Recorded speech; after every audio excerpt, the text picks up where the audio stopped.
Welcome to 3 minutes. அழகே அழகு சீரியலில் இன்றைக்கி எபிசோடில் நல்லா நடந்துச்சுன்னு பார்க்கலாம் வாங்க. என்னை சப்ஸ்கிரைப் பண்ண எல்லாருக்கும் ரொம்ப நன்றிங்க.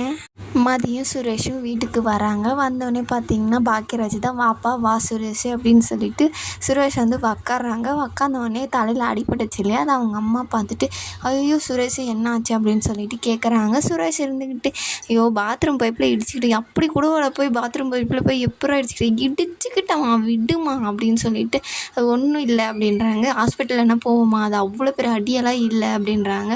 சரி அப்படின்னு சொல்லிட்டு பார்த்தீங்கன்னா நீ ரூமுக்கு போப்பா மதி அப்படின்னு சொல்லிட்டு பாக்கியராஜ் சொல்கிறாரு. அதுக்கு அவங்க பாக்கியரோட அப்பா இருந்துக்கிட்டு ஒரு நிமிஷம் இரு உங்கள்கிட்ட பேசணும் அப்படின்னு சொல்லிட்டு சொல்கிறாங்க. இவ்வளோ நாள் நடந்ததெல்லாம் நாங்கள் பெருந்தன்மையாக ஒன்று நாங்கள் ஏற்றுக்கிட்டோம். இனிமேலும் நம்மக்குள்ளவே பேசி நம்மளே தான் முடிவு எடுத்துக்கணும். போலீஸ் ஸ்டேஷன் அந்த மாதிரியெல்லாம் போகக்கூடாது அப்படின்னு சொல்லிட்டு சொல்கிறாங்க.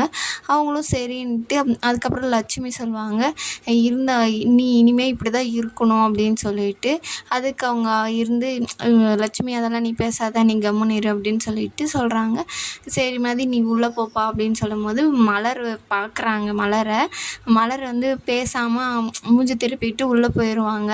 மதியம் பார்த்துக்கிட்டே போவாங்க. அதுக்கப்புறம் பார்த்திங்கன்னா லட்சுமி இருந்துக்கிட்டு சொல்லுவாங்க இந்த மாதிரி நான் கூட இவ பார்த்துட்டு அவள் பின்னாடியே போகுவான்னு நினச்சேன். பார்த்தீங்கன்னா மலர் அவள் வேலையை பார்க்க ஆரம்பிச்சிட்டா அப்படின்னு சொல்லிட்டு அவங்க வந்து போயிடுறாங்க. அதுக்கப்புறம் பார்த்திங்கன்னா என் மலர் வந்து மாங்காய்லாம் கட் பண்ணிகிட்டு இருப்பாங்க. அங்கே ஸ்ருதி இருப்பாங்க, பாக்கியராஜும் உட்காந்துச்சு இருப்பாங்க. மதியம் வந்து வருவாங்க. வந்தவொடனே சாப்பாடு எதனா வேணுமா இல்லை அங்கேவே சாப்பிட்டு வந்துட்டாங்களான்னு கேளு ஸ்ருதி அப்படின்னு சொல்லிட்டு மலர் வந்து பேசுவாங்க. அதுக்கு ஸ்ருதி இருந்துக்கிட்டு அங்கே தானே இருக்காங்க நீங்களே கேட்டுக்கோங்க அப்படின்வாங்க. கேளு அப்படின்னு சொன்னோடனே நாங்கள் சாப்பிட்டெல்லாம் வந்துட்டோம் அப்படின்றாங்க. டீ காஃபி எதனா வேணுமா ஸ்ருதி அப்படின்னோடனே இல்லை வேண்டாம் அப்படின்னு சொல்லிட்டு மதி வந்து சொல்கிறாங்க. அதுக்கு டேரெக்டாகவே பேசிடலாம், ஆனால் மலருக்கு உள்ளுக்குள்ளே ஒரு கோபம் இருக்கும். அதுக்கப்புறம் அதுக்கு பேச வருவாங்க, என்னை மன்னிச்சிருங்க என்கிட்ட பேசுங்க அப்படின்னு சொல்லிட்டு பேச வரும்போது இல்லை துணி காய போட்டிருக்கா நான் போய் எடுத்துகிட்டு வந்துடுறேன். எப்போ எந்த நேரத்தில் எந்த மழை பெய்யுதுன்னே சொல்ல முடியறதில்ல, இப்போல்லாம் மழைவா பெய்யுது அப்படின்னு சொல்லிட்டு அவங்க போயிடுறாங்க. என் மேலே ரொம்ப கோபமாக இருக்காங்களா அவங்க அப்படின்னு சொல்லிட்டு பாக்கியராஜ்கிட்ட வந்து கேட்குறாங்க. அதுக்கு வந்து அவங்க சொல்கிறாங்க, ஸ்ருதி வந்து சொல்லுவாங்க அவங்க குழந்த மாதிரினஸ் அவங்களுக்கு யார்கிட்டையும் அவங்க ரொம்ப நாளெல்லாம் பேசாமல் இருக்க மாட்டாங்கன்னு நீங்கள் கவலைப்படாதீங்க அவங்க பேசிடுவாங்க அப்படின்னு சொன்னோடனே பாக்கியராஜும் அதை தான் சொல்கிறாங்க. நீ கவலைப்படாதப்பா அவங்கக்கிட்ட பேசிடுவா அப்படின்னு சொல்லிட்டு. அதுக்கப்புறம் பார்த்திங்கன்னா மலர் பாக்கியராஜ் ரூமில் இருக்காங்க. அப்போ வந்து மலர் சாரி மலர் அப்படின்னு சொன்னவொடனே நீ அந்த பொண்ணுக்கிட்ட பேசியிருக்கலாம்ல, அந்த பொண்ணு ரொம்ப கஷ்டப்பட்டுச்சு.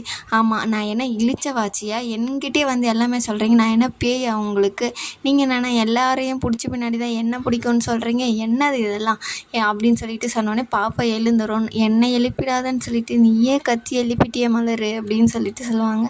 பின்ன எனக்கு அவ்வளோ கோவம் இருக்குது, நான் என்ன சுயமரியாதை இல்லாதவளா, ஏதோ அப்பா அம்மா கிட்டே கொஞ்சம் விட்டு கொடுத்து போகிறான், அதுக்குன்னு அவகிட்ட தானே நான் கோவத்தை காமிச்சிட்டு போகிறேனே அப்படின்னு சொல்லிட்டு அவங்க சொல்கிறாங்க.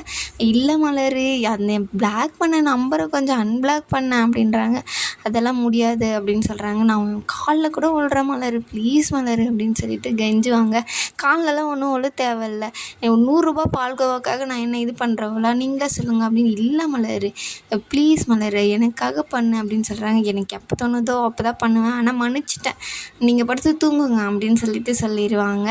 சரி மலர் அப்படின்னு சொல்லிட்டு அவங்களும் படுத்து தூங்கும்போது பார்த்தீங்கன்னா உங்ககிட்ட தான் பாக்கியராஜ் இந்த மாதிரிலாம் விளையாடும் போது முடியும், நீயே எனக்காக இவ்வளோ இறங்கி வந்து இது பண்ணுறல்ல, எனக்கு ரொம்ப இதாக இருக்குது அப்படின்னு சொல்லிட்டு அவங்களுக்குள்ளே பேசிட்டு அந்த நம்பரை வந்து அன்பிளாக் பண்ணிடுவாங்க. அதுக்கப்புறம் சுரேஷும் மதியமும் காமிப்பாங்க.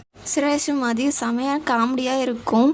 அவங்க எப்படி வேணால் வந்தவொடனே ட்ரெஸ் எல்லாம் மாற்றலான்னு சொல்லிட்டு எடுத்துகிட்டு போவாங்க. அது எடுத்துகிட்டு வந்தவொடனே பார்த்திங்கன்னா கீழே போடலான்னு சுருட்டி போகிறதுக்கு போவாங்க. மதி பார்க்குறாங்களான்னு சொல்லிட்டு பார்க்குவாங்க. மதி வந்து அந்த பக்கம் திரும்பிப்பாங்க பார்க்காத மாதிரி. ஆனால் அவங்க பார்த்துட்டாங்க, அது சரி பிரச்சனை வரக்கூடாதுன்னு இது பண்ணிவிட்டு சுரேஷ் வந்து போய் அந்த பாக்ஸ்லேயே போட்டுருவாங்க.